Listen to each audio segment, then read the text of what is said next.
हम लोगों ने लास्ट टाइम कहा कि कॉस्ट और एक्सपेंस का जो डिफरेंस है वो जानना बहुत जरूरी है। Unless and until we are clear with the concept of cost and expense, हम लोग बेटा वर्किंग अकाउंटिंग नहीं कर पाएंगे उसकी। तो if you want to do for the accounting of cost, तो पहले कॉस्ट और एक्सपेंस का फर्क, जिसकी लास्ट टाइम बेटा आपको थोड़ी सी वर्किंग बताई गई थी, एंड यू वोंट बिलीव शायद ही कोई कॉस्ट अकाउंटेंसी का चैप्टर आएगा जिससे बेटा आपको इस चीज की जरूरत नहीं पड़े, क्योंकि ये तो वही बात हो जाएगी कि हम इंग्लिश पढ़ रहे हैं और हमें अल्फाबेट और ग्रामर की जरूरत पड़ेगी या नहीं पड़ेगी। तो शायद कहने की बात ही नहीं होनी चाहिए बेटा जी, 100% पड़ेगी। 100% you need the alphabet, grammar, while doing all this working about the English. Exactly the same with the cost accountancy. हम कभी सोच भी नहीं सकते बेटा कि हम आपको कॉस्ट अकाउंटेंसी पढ़ा रहे हैं और आप लोगों से हम एक्सपेक्ट करें कि आपको कॉस्ट और एक्सपेंस का जो डिफरेंस है वो नहीं मालूम, कॉस्ट और एक्सपेंस को कैसे डिफरेंशिएट करते हैं, कॉस्ट एक्सपेंस का प्रॉपर कंसेप्ट क्या है, अगर यही नहीं मालूम हो तो let's start with the working. और जेन्युइनली बेटा अगर आप ये सब चीजें बिना रटे हुए करना चाहते हो, लास्ट क्लास में भी बात हुई थी, बिना फॉर्मूलेस के करना चाहते हो, तो पहले ये सब चीजें बहुत बहुत अच्छी तरह से बेटा क्लियर करते हैं। लास्ट टाइम बेटा आप लोगों को बताया गया था कि सबसे इंपॉर्टेंट चीज है the relationship between the cost and the benefit about that cost. दो टर्म पकड़ लेनी चाहिए जिससे बेटा हमारी वर्किंग सारी की सारी प्रूव हो जाती है। That is cost and the benefit which you realise through the cost. दो बातें जिसको हम इंटरचेंज करके वर्किंग पढ़ते हैं, that is a cost and the benefit to be realise from that cost. क्योंकि हर कॉस्ट, लास्ट क्लास में भी मैंने आपसे कहा था बेटा, किसी न किसी बेनिफिट के लिए बेटा होती है, या वाइस वर्सा बोल लो बेटा, कि जिंदगी में हर बेनिफिट के लिए हमें कोई ना कोई कॉस्ट बियर करनी पड़ती है। तो क्या मैं यही तो नहीं कहना चाहता स्टार्टिंग में, आप बड़े ध्यान से सुनना, कि हम या कोई ऐसे बेनिफिट की बात नहीं करेंगे कॉस्ट अकाउंटेंसी में जिसके लिए कॉस्ट ना खर्च करनी पड़ती हो, या कोई ऐसी कॉस्ट की बात नहीं करेंगे, that is going to be very important, जो बिना बेनिफिट के लिए आप इनकर करना चाहते हो बेटा। क्योंकि कई बार जैसे फाइनेंशियल अकाउंट में आप पढ़ते थे, आपने पैसा डोनेट किया, अब आप पैसा डोनेट करते हो, उस चीज पे पैसे खर्च कर रहे हो, but without expecting any benefit, या किसी बेनिफिट की बात करो जो बिना कॉस्ट के मिल जाती है। जैसे हम कहते हैं कि बच्चों को अगर भूख लगी है तो देयर आर टू ऑप्शन, वो किसी रेस्टोरेंट में या किसी जगह पैसे खर्च करके खाना खाएं, या कहीं कोई प्रसाद मिल रहा है, लंगर मिल रहा है, तो बेटा आपने प्रसाद लेके पेट भर लिया, तो वहां भी तो आपने बेनिफिट अवेल किया, but without incurring any cost for that, बिना कोई कॉस्ट खर्च किए हुए। तो हम लोगों को बेटा पहले यहाँ ये बात बहुत बहुत बहुत अच्छी तरह से क्लियर हो जानी चाहिए। It should be clear to all of you कि हम लोग यहाँ सिर्फ किस चीज के लिए बेटा बात कर रहे हैं, सिर्फ ऐसे बेनिफिट के लिए बात कर रहे हैं जो कॉस्ट इनकर करके बेटा अराइज होती है, या सिर्फ उस कॉस्ट की बात कर रहे हैं बेटा जी जो आप बेनिफिट की एक्सपेक्टेशन के लिए खर्च करते हो। लास्ट टाइम बेटा मैंने बताया था कि अब आप इन दोनों से वर्किंग एक साथ शुरू कर सकते हो। Now will have a complete comprehensive chart जो बहुत अच्छी तरह से बेटा आपको आज बड़ी सारी टर्मिनोलॉजी क्लियर कर देगा बेटा। आपके लास्ट क्लास में भी बताया गया था एक्सपेंस, एसेट, लॉस, लायबिलिटी, ये सब यहीं से अराइज होता है। अगर आपने कॉस्ट इनकर की, हम कहते बेटा आपने किसी चीज के लिए कॉस्ट तो इनकर कर दी, but what is the status of that benefit is, जिस बेनिफिट के एक्सपेक्टेशन के लिए आपने कॉस्ट खर्च की है बेटा, क्या वो बेनिफिट आपको मिल गया? अब हो सकता है वो बेनिफिट बेटा आपको मिल गया हो सकता है वो बेनिफिट आपको नहीं मिला हो। तो विल हैव टू क्लियर कि जो कॉस्ट हमने खर्च किया उससे क्या बेनिफिट आपका अराइज हुआ। Coming to that now, cost incurred, benefit के लिए अभी बात करेंगे बेटा जी कि बेनिफिट का स्टेटस क्या है, या वाइस वर्सा भी आज चलेंगे। पहले बेनिफिट अगर आपने अवेल कर लिया and cost is still to be incurred. Last class में ये भी तो बात हुई थी, क्योंकि इस टर्म को ना बेटा मैं यहीं से अलग कर देना चाहता हूँ।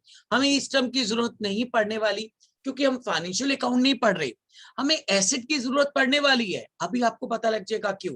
पर हमें लायबिलिटी की जरूरत नहीं पड़ने वाली, क्योंकि हर एसेट आज नहीं तो कल बेटा दो में से एक टर्म में कन्वर्ट हो जाता है, या तो कॉस्ट में या लॉस में। इसीलिए हमें लायबिलिटी जैसी टर्म की मतलब जरूरत नहीं पड़ेगी बेटा। फिर भी मैं इतना बता दूं कि अगर आपने बेनिफिट अवेल कर लिया, बट जो कॉस्ट है अगर मैं कहूं कि वो आपने भी इनकर नहीं की, it is still to be incurred, इस टर्म को यहीं के यहीं खत्म करते हैं, क्योंकि हमें इस चीज की बेटा जरूरत कॉस्ट अकाउंटेंसी में अभी नहीं पड़ने वाली है। लेकिन फिर भी बच्चों के दिमाग में क्योंकि क्वेश्चन आता है, इसलिए बेटा मैं यहीं से क्लियर करके चल रहा हूँ।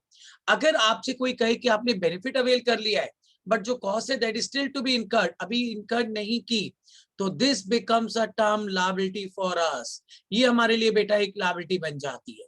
अगर आपने बेनिफिट अवेल कर लिया है, लेकिन आपने जो कॉस्ट थी वो भी खर्च नहीं की है, cost is still to be incurred, then it becomes a term liability for us. वो हमारे लिए लायबिलिटी बन जाती है। हमें इस टर्म की बेटा जरूरत कॉस्ट अकाउंटेंसी पढ़ते वक्त नहीं पढ़ने वाली, फिर भी बेटा मैंने आपको डिराइव करके दिखा दिया है कि लायबिलिटी किसको कहते हो।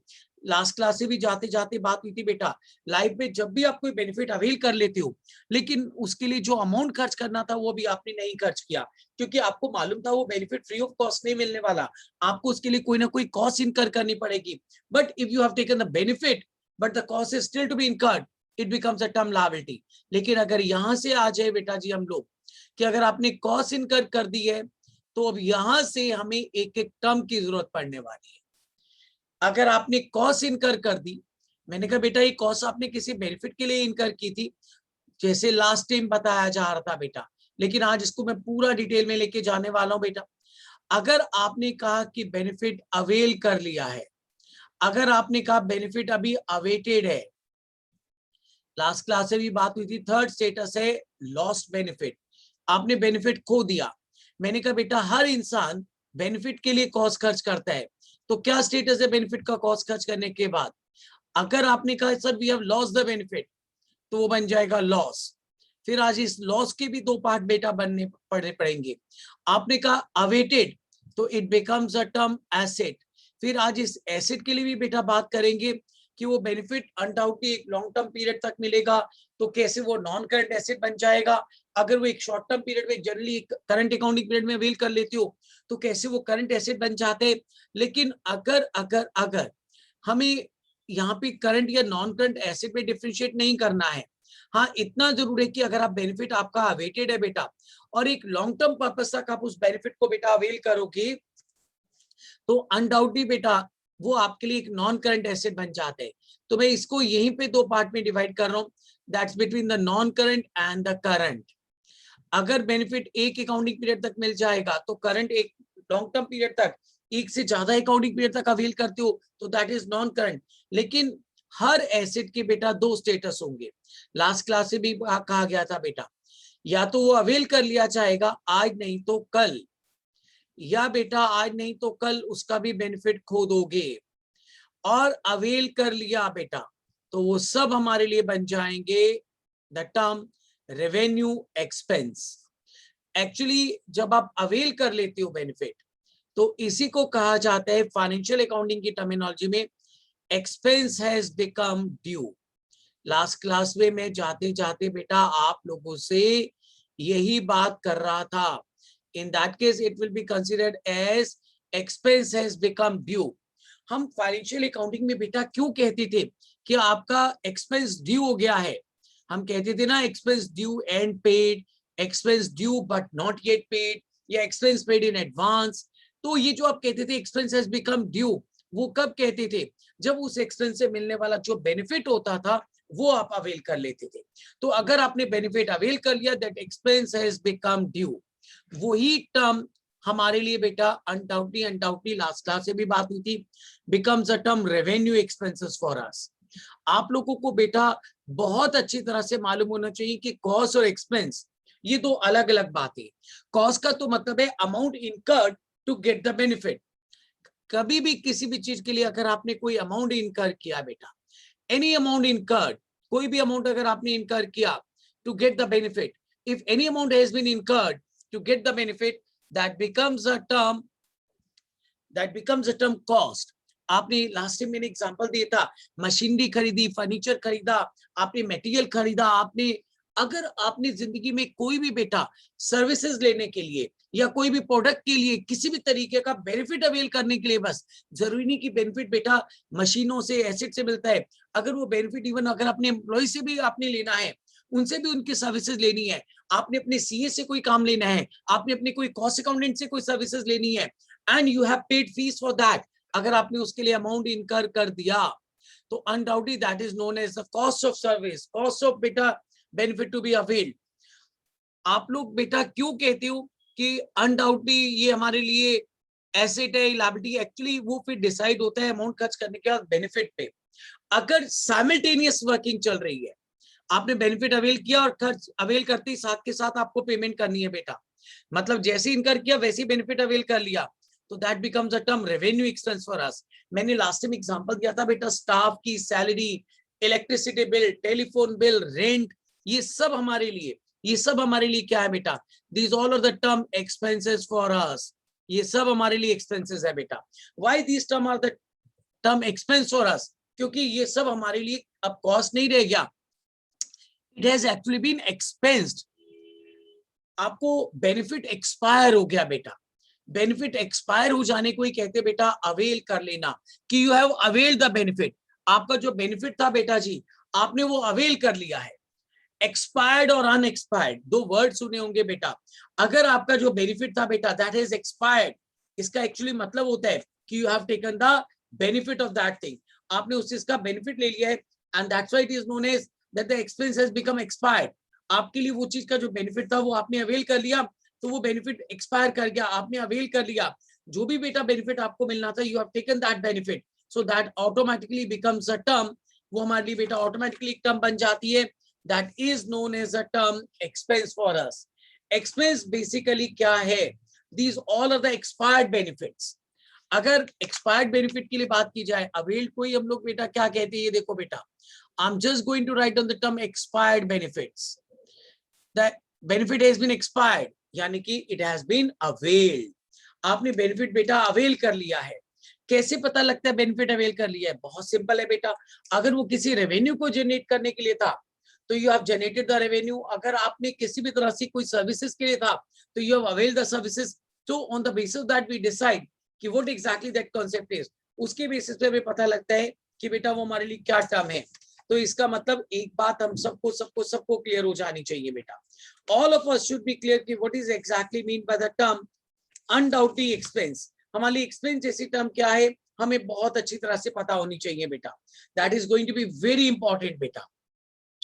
किसी भी चीज के लिए पैसे खर्च करना बेटा हमारे लिए कॉस्ट है, लेकिन अगर उसका बेनिफिट एक्सपायर कर गया तो अनडाउटली बेटा वो हमारे लिए टर्म बन जाती है that you have avail the benefit.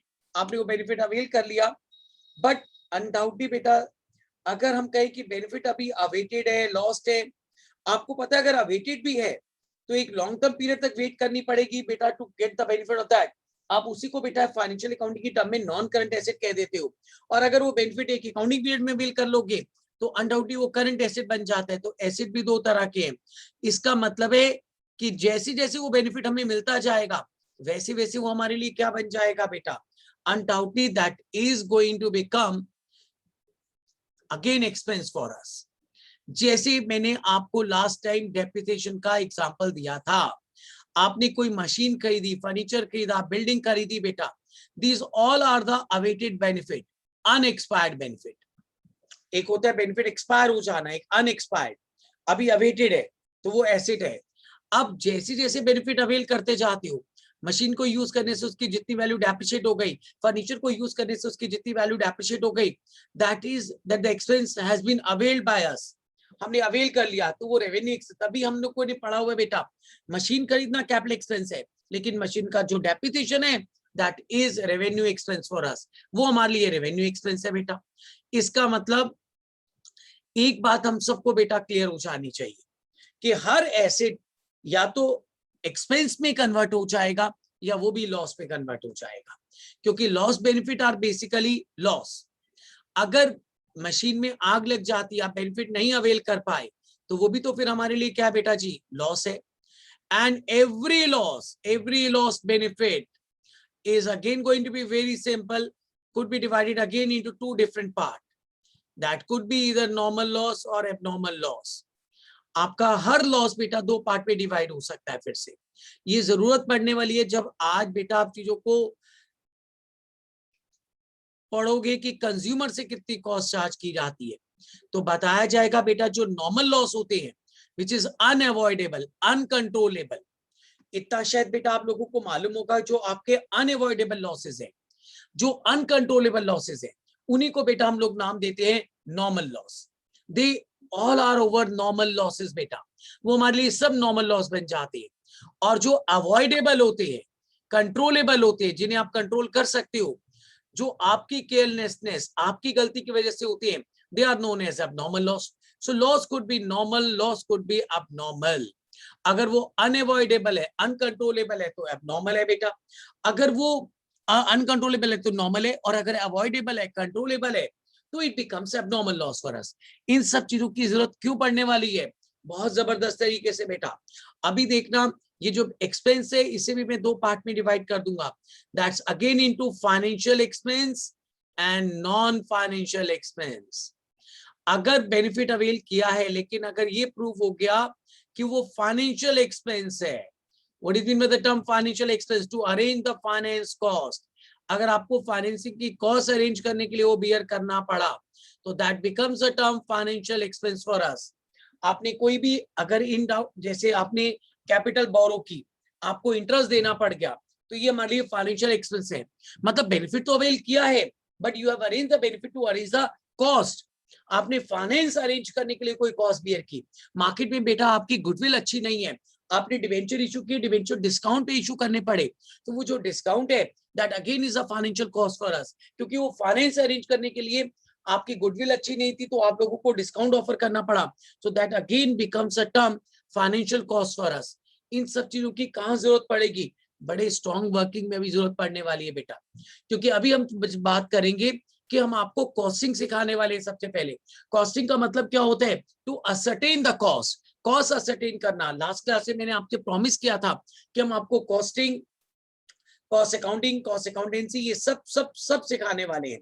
तो this is going to be very important, this is going to be very important कि जो कॉस्ट आप पढ़ने वाले हो बेटा, उस कॉस्ट को कैलकुलेट करने के लिए बेटा आप लोगों को ये देखना पड़ेगा कि आप कौन सी कॉस्ट कैलकुलेट करने जा रहे हो। अगर मैं आपसे कहूं कि हम कंज्यूमर से चार्ज करने वाली कॉस्ट कैलकुलेट करने जा रहे हैं, कंज्यूमर से जो चार्ज करनी है हमें cost, that is going to be very important बेटा। अगर आपको कंज्यूमर से कोई कॉस्ट चार्ज करनी है, तो क्या आपको पता है बेटा, हम उसमें सिर्फ नॉन फाइनेंशियल एक्सपेंसेस और नॉर्मल लॉसेस कंसीडर करेंगे। That is going to be very important बेटा। आप लोगों को बताया जाएगा कि कैसे कैसे कैसे बेटा आप लोगों को चीजों को डिफरेंशिएट करना है, डिवाइड करना है। आप लोगों को ये पता होना चाहिए कि अनडाउटली बेटा जो वर्किंग आप करने जा रहे हो, उस वर्किंग में आप लोगों के लिए एक बहुत ही इंपॉर्टेंट चीज मैटर करने वाली है कि क्या आप लोग बेटा डिफरेंशिएट करना जानते हो कि cost to be charge from the customer और cost to be borne by the manufacturer, ये दो अलग अलग बातें हो जाती है बेटा। अगर आप मैन्युफैक्चरर के लिए अगर चेक करते हो, तो मैन्युफैक्चरर के लिए तो बेटा से सारी वर्किंग है, अनडाउटली बेटा ये सारी मैन्युफैक्चरर के लिए कॉस्ट है, लॉसेस भी उसको बियर करने पड़ते हैं। बट हम हर चीज अपने कस्टमर, अपने कंज्यूमर से चार्ज नहीं कर सकते। तो आप जो कॉस्ट अपने कस्टमर से, अपने कंज्यूमर से चार्ज करते हो, वो भी बताया जाएगा बेटा आपको कि कैसे वो दो चीजों को मिला के बनेगी। उसमें सिर्फ नॉन फाइनेंशियल एक्सपेंसेस आएंगे या सिर्फ नॉर्मल लॉसेस आएंगे। नॉर्मल लॉसेस का मतलब होता है अनडाउटली बेटा जो आप कंट्रोल नहीं कर सकते थे, जो अनअवॉइडेबल थे, उन अनकंट्रोलेबल अनअवॉइडेबल लॉसेस को हम कंज्यूमर से चार्ज करते हैं। वो वर्किंग बेटा हमें डिस्कस करनी है। इसका मतलब एग्जैक्टली जो कॉस्ट आप कंज्यूमर से चार्ज करने वाले हो, that is going to be very very very very very important बेटा। उसमें अभी बताया जाएगा कि आपको कुछ लॉसेस भी लेने होते हैं। एक तरफ लॉस का मतलब होता है अनडाउटली बेटा जी लॉस बेनिफिट, और एक्सपेंस बनने के लिए जरूरी है कि अवेल्ड बेनिफिट काउंट किए जाए। आपको पता है जब मैं बच्चों को कहता हूं कि हम सबसे पहले आपको कॉस्टिंग सिखाने वाले हैं, कॉस्टिंग का मतलब क्या है? Simply the ascertainment of cost, या सिंपल वर्ड में कहूं, simply the availed benefits, availed benefit, the benefit which has been expired, जो बेनिफिट एक्सपायर हो गया है आपको वो लेना है। उसी को हम बेटा नाम देते हैं कॉस्टिंग। कॉस्टिंग और कॉस्ट में क्या फर्क है? कॉस्ट में से वो एक्सपेंस, कॉस्ट में से वो टर्म जो एक्सपेंस्ड हो चुकी है, एक्सपेंस्ड हो चुकी है मतलब जिसका बेनिफिट बेटा आप अवेल कर चुके हो, उसी के टोटल को सिस्टमैटिकली असरटेन करना, काउंट करना कि कौन कौन से बेनिफिट बेटा आपने अवेल कर लिए हैं। Just to take the total of all those things is known as a term, is known as a term costing. यानी कि कॉस्टिंग क्या करता है? कॉस्ट में से अवेल्ड बेनिफिट को काउंट करके बाहर निकालने को, एक्सपायर्ड बेनिफिट को काउंट करके बाहर निकालने को टर्म को नाम दिया जाता है कॉस्टिंग। कॉस्टिंग का मतलब है कि सिर्फ और सिर्फ जो बेनिफिट एक्सपायर हो चुके हैं, अवेल किए जा चुके हैं, उनका टोटल लेना। That is known as a term, that is known as a term, वो हमारी टर्म बन जाती है बेटा कॉस्टिंग।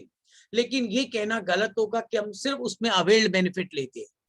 आपको बताया जाएगा बेटा कि जो कॉस्टिंग आप कंज्यूमर के लिए कैलकुलेट करते हो, उसमें अनडाउटली हम लोग कुछ लॉस बेनिफिट भी लेते हैं, कुछ लॉस बेनिफिट भी लेते हैं। फिर आपको ये भी बताया जाएगा कि कॉस्ट असरटेन करने का भी कोई एक स्टैंडर्ड तरीका नहीं है। हर एक तरह की इंडस्ट्री में बेटा, different type of industries uses the different method of ascertainment of the cost. कोई बेटा डायरेक्ट कॉस्टिंग यूज करेगा, कोई एब्जॉर्प्शन कॉस्टिंग यूज करेगा, कोई स्टैंडर्ड कॉस्टिंग यूज करेगा, कोई मार्जिनल कॉस्टिंग यूज करेगा, कोई वेरिएबल कॉस्टिंग यूज करेगा। We have so many different methods of costing. ये नहीं कि बेटा एक तरह से हमने कॉस्ट असरटेन करनी सिखाई और वो फॉर्मूला फिट हो गया, बन गया, जो हर जगह कामयाब हो जाएगा। नो, नॉट एट ऑल, बिल्कुल नहीं है बेटा। आपको कॉस्ट असरटेन करने के लिए हम बहुत सारी चीजें बताएंगे बेटा, बहुत सारे तरीके बताएंगे, जिससे आपको बताएंगे कि कॉस्ट कैसे कैलकुलेट करनी है। तो ये नहीं कि कोई एक तरीका पढ़ लिया और उसी से सारा पर्पस, सारी कॉस्ट अकाउंटेंसी पढ़ ली जाएगी। बिल्कुल नहीं, बिल्कुल नहीं, बिल्कुल भी नहीं बेटा जी। आपको बताया जाएगा कि जो तरीका हम सबसे पहले आपको पढ़ाएंगे, कॉस्ट शीट बनाने का तरीका, वो एक जर्नल वर्किंग होगी बेटा। फिर आपको सिखाया जाएगा मेथड ऑफ कॉस्टिंग, फिर आपको सिखाया जाएंगे टेक्निक ऑफ कॉस्टिंग।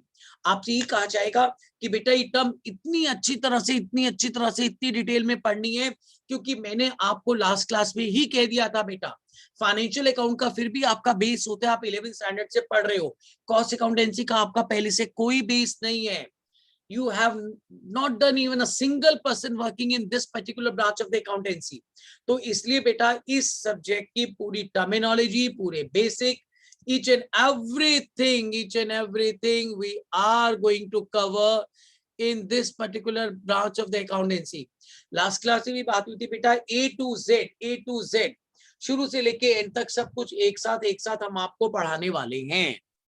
तो मैं आज पहले एक बात क्लियर कर दूं बेटा, मैं आपको कॉस्टिंग का मतलब बता दूं। कॉस्टिंग का मतलब बेटा आपको कहा गया अभी, simply the ascertainment of cost, ascertainment of cost, यानी कि simply the taking the total of availed benefit, expired benefits.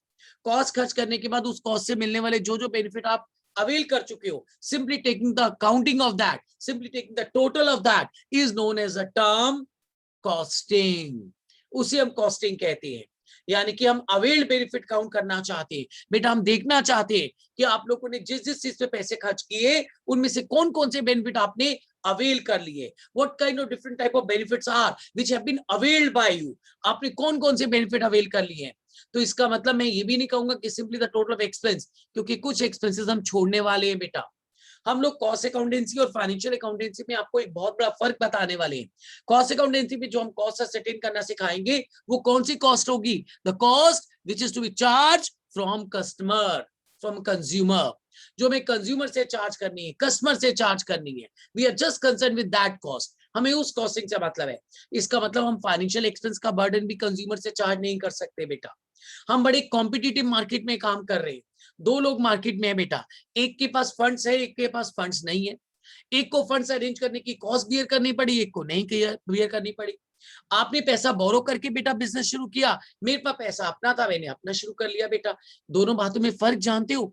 आपको बैंक का इंटरेस्ट देना पड़ रहा है, मुझे नहीं देना पड़ रहा। अब देयर इज अ प्रॉब्लम, एक प्रॉब्लम हो गई बेटा, ये तो हमारे साथ बहुत बड़ी। कौन सी प्रॉब्लम हो गई बेटा जी? जिस इंसान को इंटरेस्ट बियर करना पड़ रहा है, अगर वो उसे कंज्यूमर से चार्ज करेगा बेटा जी, तो उसकी कॉस्ट तो बहुत ज्यादा बढ़ जाएगी। अब उसकी कॉस्ट बढ़ जाएगी और जिसको नहीं बियर करनी पड़ी उसके लिए कोई कॉस्ट नहीं है। तो कंज्यूमर को मार्केट में दो तरह के प्रोडक्ट मिलेंगे, एक सस्ता और महंगा। अब जब बेटा प्रोडक्ट की क्वालिटी सेम है, सब कुछ सेम है, तो वो महंगा प्रोडक्ट क्यों खरीदेगा? अनडाउटली इसका मतलब जिसने फाइनेंशियल एक्सपेंस का बर्डन अपने कंज्यूमर से चार्ज करने की कोशिश की, वो तो फेल हो जाएगा बेटा। मुझे डे वन से अपने बच्चों से बेटा दो बातें बहुत अच्छी तरह से क्लियर चाहिए। I just simply want to clear two major important things from the very first class of this subject. आपके सामने इस वक्त बेटा चार चीजें हैं, एक फाइनेंशियल एक्सपेंस, एक नॉन फाइनेंशियल एक्सपेंस, एक नॉर्मल लॉस और एक एबनॉर्मल लॉस। मैं चलो एक काम करता हूं बेटा जी, आप लोगों के लिए इसको नंबरिंग दे देता हूं बेटा, this is 1, this is 2, this is 3, this is 4। दो तरह के लॉस और दो तरह के एक्सपेंस हैं आपके पास, एक फाइनेंशियल एक्सपेंस, एक नॉन फाइनेंशियल एक्सपेंस, एक नॉर्मल लॉस और एक एबनॉर्मल लॉस। जब हम आपको कॉस्टिंग सिखाते हैं बेटा, तो मैं क्यों ना आज ही एक बात अब क्लियर कर दूं। अगर हमसे सबसे पहले कोई ये पूछता है कि what is mean by the term costing, तो हम कहते हैं the process of ascertainment of cost. It is simply defined as the ascertainment of cost. ये देखो बेटा, कॉस्टिंग का एक सिंपल सा मतलब है बेटा, that is ascertainment of cost. Sir ये कैसी बातें आप कर रहे हो, कॉस्ट का तो मतलब होता है कि जो पैसे अभी ने खर्च किए वो सब, नहीं बेटा जी, यही तो पढ़ना है। ascertainment of cost, और मैं अपने बच्चों को कहता हूं बेटा, simply we can say ascertainment of expenses and losses. Ascertainment of expenses and losses to be charged from consumer. ये मेरी डेफिनेशन है बेटा। कॉस्टिंग का मतलब होता है कि चीजों को डिफरेंशिएट करना, पहली बात तो एक्सपेंस और लॉस में, यानी कि कितने बेनिफिट आपने अवेल कर दिए और कितने बेनिफिट आपने खो दिए, एंड अब उन एक्सपेंस और बेटा लॉसेस में से to be charge from consumer, to be charge from customer, आपको उसमें से बेटा कितने कस्टमर से चार्ज करने हैं बेटा, कितना अमाउंट बेटा आपको कस्टमर से चार्ज करना है। ascertainment of those expenses, ascertainment of those losses now which have to be charged from the consumer. 1 2 3 4 में से कौन कौन सा अमाउंट बेटा हमें कंज्यूमर से चार्ज करना है, उस सब की चार्जिंग को, उस सब के ascertainment को हम लोग नाम देते हैं बेटा the term costing. Is that point is clear to every one of you? Yes, sir. Yes, sir. Yes, Yes, sir. sir. बड़ा सिस्टमैटिक प्रोसेस है, एक बड़ा एक सिस्टमैटिक प्रोसेस है costing. Costing is a systematic process of ascertainment of all the availed benefits and all the lost benefits which are to be charged from customer or the consumer. आपको अपने customer से, अपने consumer से बेटा हर वो loss और हर वो avail benefit जो चार्ज करना है, उसके टोटल को लेना, और वो भी एक सिस्टमैटिक तरीके से लेना, will be known as a term costing. This is going to be very, very, very, very, very important बेटा। इसका मतलब हमें कॉस्टिंग का मतलब बहुत अच्छी तरह से क्लियर होना चाहिए कि पहले तो जो हम टर्म पढ़ने जा रहे हैं कॉस्टिंग, वो क्या है। It simply is a process of ascertainment of cost. हम कॉस्ट ascertain करने का बेटा आपको पूरा का पूरा एक प्रोसेस सिखाने वाले हैं, जो पूरी वर्किंग हमें सिखाने वाला है कि exactly what this working is. ascertainment of cost, that is ascertainment of expenses and losses to be charged from consumer। तो मैं एक बात पहले ही क्यों ना क्लियर कर दूं बेटा जी, ये लो बेटा, मैं अवेल्ड बेनिफिट में से सिर्फ और सिर्फ कौन से अवेल्ड बेनिफिट लेने वाला हूं बेटा, all the non financial expenses. जब भी मैं एक्सपेंसेस लिखूंगा तो समझ जाना बेटा, expenses means availed benefit, expired benefit. अभी आपने एक्सपेंस का मतलब क्या समझा बेटा, कॉस्ट खर्च करने के बाद उस कॉस्ट का जितना बेनिफिट आप अवेल कर लेते हो, availed benefit, expired benefit is become the term expense. लेकिन नॉन फाइनेंशियल एक्सपेंस प्लस एक चीज और आपको लेनी है बेटा जी, normal loss. Non financial expenses and normal loss, दो तरह की टर्म का टोटल हमारे लिए बन जाता है the total amount of cost which is to be charge from the customer और द कंज्यूमर, और उसी को हम नाम देने वाले बेटा कॉस्टिंग। क्या आपको पता है बेटा, मैं अपने बच्चों से मान के चलता हूं कि उनको डे 1 से एक बात क्लियर होनी चाहिए, फ्रॉम द डे 1, कि out of this 1 2 3 4 they are going to take 2 and 3। इसमें से जो 2 नंबर है, all the non financial expenses, and the number 3 all the normal losses, unavoidable losses, uncontrollable losses। Lakh कोशिश कर लेते लेकिन जिनको आप कंट्रोल नहीं कर पाए, जो अनअवॉइडेबल लॉसेस है बेटा, we want to see that, उन सब के टोटल को हम लोग कहीं ना कहीं बेटा नाम देने वाले हैं, and that exactly is known as the term costing। That means this is the cost ये वो कॉस्ट आ गई बेटा जो आपको कंज्यूमर से चार्ज करनी है, and this process is known as costing. ये देखो बेटा, ये कॉस्ट है बेटा, this is known as a cost to be charge from consumer, to be charge from customer.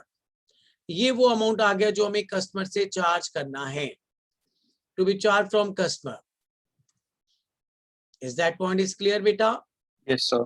Yes, sir. Yes, sir. Charge from consumer कहने को cost per लिखा जा रहा है, लेकिन ध्यान से देखो बेटा, हमने इसमें अवेल बेनिफिट भी लिए और कुछ लॉस्ट बेनिफिट भी लिए हैं।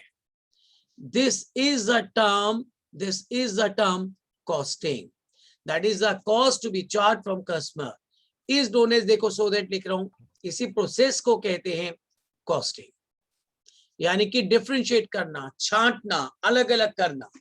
मैं ये काम अपने बच्चों से अभी करवाने लगा हूं कि कैसे उन्हें छांटना है, कैसे उनको अलग अलग करना है, what they have to do. Undoubtedly एक काम करोगे बेटा सारे के सारे, पहले ये स्लाइड क्लिक कर लोगे।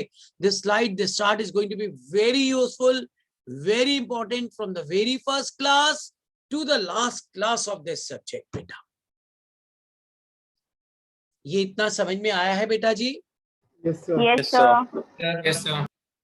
Yes, sir. Every Yes, sir. One of you बेटा जी। शाश्वत यहां तक समझ में आया बेटा? Yes, sir. Ashmeet, Ashmeet clear है बेटा यहां तक? मोक्षा क्लियर है यहां तक बेटा? मोक्षा क्लियर है यहां तक बेटा? ऋषभ, Yes, साहिल, sir. सर आपने भी बताया, नॉर्मल लॉस का बताया था, अनकंट्रोलेबल होते हैं वही सर। इसके अंदर वो आ जाएंगे ना, जैसे वेजिटेबल फ्रूट्स वगैरह जो सड़ जाते हैं। जैसे बेटा मैं आपको बताऊं, अर्थक्वेक आ गया बेटा, फ्लड आ गया, अब Yes, sir. किसान की बेटा सारी की, अब ये सब नॉर्मल लॉसेस हैं, अनअवॉइडेबल है, अनकंट्रोलेबल है Yes, sir. बेटा।